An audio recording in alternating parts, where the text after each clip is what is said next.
Good Morning Business, le grand entretien. Le grand entretien ce matin à 7h44 sur BFM Business et sur RMC Découverte. Notre invité avec Raphaël Legendre, c'est Maya Attic. Bonjour. Bonjour. Vous êtes Bonjour, la directrice générale de la Fédération bancaire française. On va beaucoup parler avec vous de défense puisque désormais il faut financer l'effort de guerre européen. Éric Lombard doit réunir jeudi à Bercy avec le ministre des Armées, des investisseurs privés et des entreprises du secteur de la défense. Selon vous, quel est le meilleur moyen aujourd'hui pour financer la défense ? Le meilleur moyen, c'est que tout le monde soit autour de la table.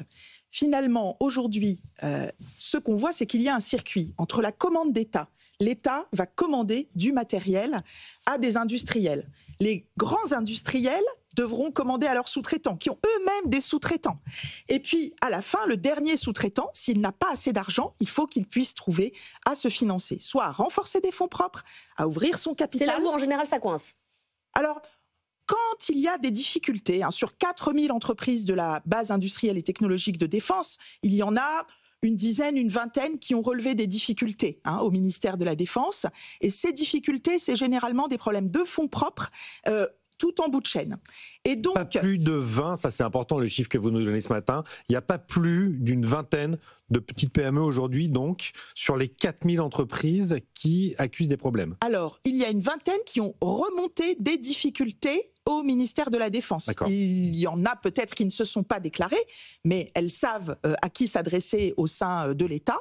Et en réalité, c'est donc en tout cas sur les 4000 entreprises de la base industrielle et technologique de défense, il y en a vraiment peu, donc qui c'est ont très de peu, c'est grosses 0,5%. difficultés. Mais je pense que c'est important de voir que le circuit, ce qui doit bien fonctionner, c'est la clarté de la commande de l'État, les délais de paiement au sein de la chaîne de valeur. Bancaire, c'est ça que vous essayez de nous démontrer. Alors, quand le sujet bancaire, c'est pour ça qu'il faut le situer dans l'ensemble. Quand une banque ne prête pas, c'est qu'elle pense que son client va avoir du mal à rembourser ou qu'il a des perspectives qui sont peu claires. Et donc, on ne prête pas à quelqu'un qui aura du mal à rembourser.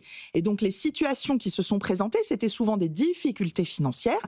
Et donc, je pense qu'il faut de la fluidité dans tout ça. Il n'y avait aucun manque de volonté du secteur bancaire de financer l'armement, la défense ? Aujourd'hui, il y a plusieurs dizaines de milliards prêtés par les banques au secteur de la défense. On a vu des annonces qui se sont multipliées, effectivement, mais quand même, il y avait des critères ESG qui pesaient. On a vu une sortie, quand même, des banques plutôt sur le financement de ce secteur ces dernières années. En fait, non, parce que le financement de la défense a fortement augmenté. Les crédits demandés par les entreprises ont fortement augmenté sur les 3 ou 4 dernières années. Et donc, parce que, justement, il y avait besoin de monter en cadence, une clarté des commandes et un meilleur fonctionnement. Le sujet des critères ESG, c'est très important de se mettre autour de la table pour le comprendre. L'ESG, c'est aussi l'énergie, la souveraineté, la géostratégie. Je crois que c'est très important de se dire que la base de l'ESG tel qu'on l'entend, c'est-à-dire l'environnemental, le social, c'est d'abord d'être en sécurité. Donc il n'y a pas de contradiction.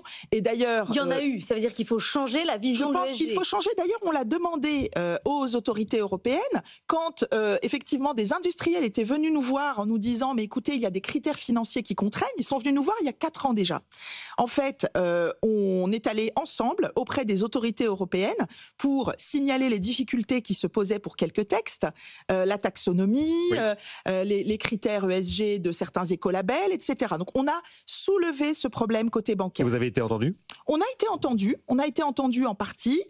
Il y a des choses qui se rectifient vraiment très très très lentement. Par exemple, il a fallu que l'autorité des marchés financiers pousse très fortement la voix auprès de l'autorité européenne pour que l'autorité européenne modifie ses critères et dise que quand on dit armes controversées, on veut dire armes interdites par des traités. Ce qui n'est pas la même chose. Dans un côté, on a un facteur moral. J'entends ce que vous dites, mais quand même, le rapport à la défense, en 3 semaines, n'a plus rien à voir. Quand on voit des banques qui font des communiqués pour dire combien elles financent dans le secteur de la défense, il y a 3 mois, on n'aurait jamais vu ça.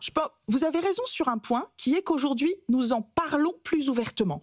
Pourquoi ? Parce qu'avant, on considérait finalement qu'il y avait plutôt des postures ou des sujets techniques à traiter. des sujets techniques à traiter. Par exemple, on fait un séminaire tous les ans avec les industriels de la défense pour parler des questions de conformité, pour bien se mettre d'accord, expliquer les règles. Oui, il y a des procédures qui durent longtemps. Oui, il y a des vérifications à faire. C'est un secteur très fortement exportateur. Et donc, l'export, ça suppose toutes sortes de vérifications. Donc, tout ça, ça change. Et puis, on nettoie. Tous les jours, on nettoie. Si on retrouve un texte interne, une procédure interne dans une banque qui crée, je dirais, une difficulté, une incertitude, une ambiguïté, on la nettoie. Donc, vous avez raison, ça bouge. Mais ce qui est très bien aujourd'hui, c'est qu'il faut que tout le monde bouge en même temps. Clarté des commandes, clarté des délais. Et puis, à la fin, se mettre d'accord sur comment on traite les difficultés de ceux qui en ont réellement. Maya Attigain, sommet, un rendez-vous très important dans 48 heures à Bercy avec Sébastien Lecornu, ministre des Armées, et Éric Lombard sur le financement de notre base industrielle technologique défense. Est-ce que les banques vont jouer le jeu? Est-ce que vous êtes d'accord sur les deux produits, enfin les deux idées en tout cas qui semblent être favorisées par Bercy? Un, orienter davantage l'assurance vie vers les PME de la défense, et deux, éventuellement mobiliser l'épargne retraite également. Alors, aujourd'hui, les banques tiennent leur rôle, les banques tiennent complètement ce qu'elles font dans le domaine de la défense comme dans toute l'économie. Les crédits en France, ils ont augmenté l'an dernier dans tous les domaines des entreprises, dans tous les domaines de l'industrie. Donc, vous dites qu'il n'y a pas de problème, ou vous dites on fera ce qu'on nous demande de faire? Non, non, je dis quand il y a des problèmes, on se met en mesure de les traiter. Ouais. Ça, c'est très important. Et par ailleurs, ces problèmes aujourd'hui sont donc limités, cantonnés. C'est important de trouver des solutions, de les proposer. Et je crois qu'effectivement, il faut regarder partout où ça peut verrouiller, par exemple dans des critères de gestionnaire d'épargne retraite, qu'est-ce qui est verrouillé justement sur le secteur de la défense et qu'il faut modifier. Nous-mêmes, on a fait les toilettages qu'il fallait et on est passé à cette approche où on en parle davantage. Donc tout le monde se met en mouvement. Je crois que vraiment, on fera plus qu'accompagner le mouvement. On est prête pour la montée en puissance. Pousser des livrets défense, pousser les clients à aller vers une poche de l'assurance vie qui permet de financer, parce qu'à un moment donné, ça se passe dans un bureau avec un conseiller de gestion de patrimoine. Aujourd'hui, il n'y a pas de problème de capacité de financement du secteur de la défense. C'est-à-dire l'argent est là et peut être utilisé. Les banques sont déjà prêtes.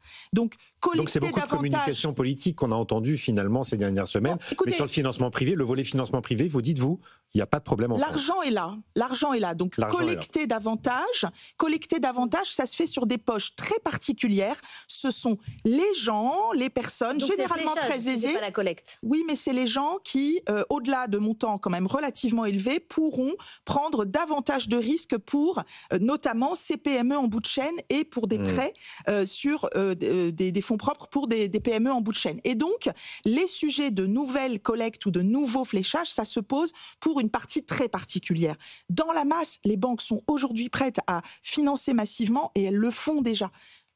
Maya Attigain, Donald Trump a annoncé cette nuit qu'il souhaitait que Michelle Bowman, qui est réputée plutôt accommodante côté régulation, soit la nouvelle tête de pont de la supervision des banques au sein de la Fed. Michelle Bowman, vous la connaissez bien. Est-ce qu'elle vous fait peur avec cet aspect anti-régulation? Comment vous percevez ce profil? Alors, nous avons eu l'occasion de rencontrer Madame Bowman. Elle est venue dans notre fédération il y a 2 ans et demi. C'est une professionnelle du secteur, elle connaît bien, ça fait plusieurs années qu'elle est dans le système, et ce qu'elle annonce d'abord, c'est qu'elle ne souhaite pas mettre en place de nouvelles règles. Première chose, elle ne souhaite pas mettre en place de nouvelles règles. Si elle souhaite déréguler, c'est dans l'optique de financer l'économie différemment, et donc de financer l'économie américaine de façon plus dynamique. Et je crois que son message, c'est très important qu'on le comprenne. Est-ce que c'est moins de sécurité dans le système? Je n'ai pas l'impression. C'est-à-dire qu'elle part du constat que les banques américaines aujourd'hui sont sûres et que c'est important qu'elles soient encore plus fortes à la fois aux États-Unis et dans le monde. Et ça, aujourd'hui en Europe, on a un logiciel différent chez les décideurs.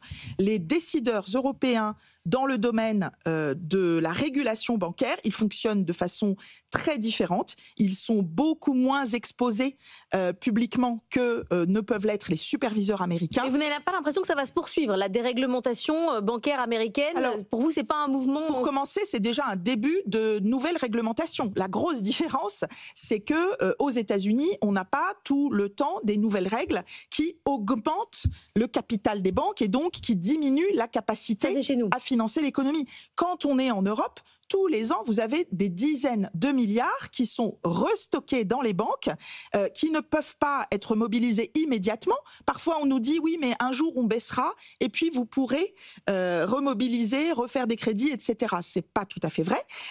Et donc, on a en Europe cette montée permanente, alors qu'aux États-Unis, vous avez quelque chose qui est beaucoup plus souple. Donc, je crois que c'est très important. Les banques, elles doivent d'abord être compétitives pour leurs clients. Il nous reste un mot pour parler de cette PPL qui est en cours d'adoption au Parlement pour lutter contre les fermetures abusives de comptes bancaires. Il y a 5 milliards d'euros qui dorment sur des comptes comme ça qui ne sont plus distribués et que parfois les banques récupèrent. Comment vous voyez cette législation, Maya Attig ? Et qu'est-ce que les banques peuvent faire pour améliorer ce système ? D'abord, les comptes non réclamés, ça c'est un processus tout à fait connu. Hein. Enfin, il y a des informations régulières, etc. Il y a une partie qui est aussi à la Caisse des dépôts. Donc cet argent-là, il y a un circuit. Il ne dort pas. Je rappelle, l'argent ne dort jamais. L'argent est toujours utilisé pour accorder des crédits. Hein. Donc les personnes peuvent le récupérer à tout moment, mais l'argent sur les comptes bancaires ne dort jamais. L'argent est utilisé pour faire des crédits. Parce que les gens ne l'utilisent pas. Les gens ne l'utilisent pas pour eux, et donc ça, il y a un processus. Il faut renforcer l'information publique là-dessus. Les banques font déjà beaucoup d'informations.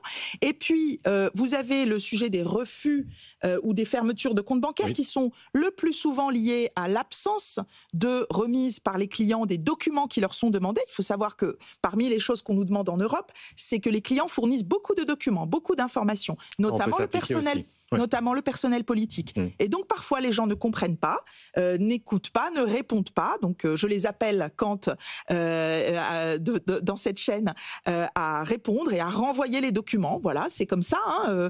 On n'a pas tellement la possibilité de simplifier et ce n'est pas dans le train de simplification aujourd'hui. Et là, c'est quand c'est vous qui fermez un compte, c'est ça le Oui, mais généralement, on ferme parce que le client n'a pas fourni les documents nécessaires. Donc, c'est pour ça qu'on le fait. On le fait pour respecter des règles de lutte anti-blanchiment.